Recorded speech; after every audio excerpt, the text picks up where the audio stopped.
এখন আজকের এই মহাজনসমুদ্রের সমাপ্ত ঘোষণা করবেন আজকের এই ঐতিহাসিক জনসমুদ্রের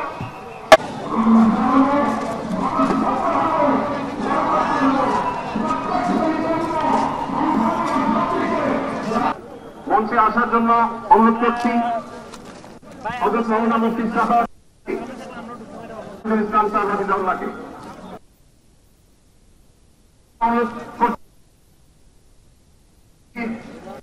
এরপরে ইসলামী আন্দোলন বাংলাদেশের মহাসচিব অধ্যক্ষ ইউনুস হাফিজাউল্লাহকে আমি মঞ্চে আসার জন্য অনুরোধ করছি।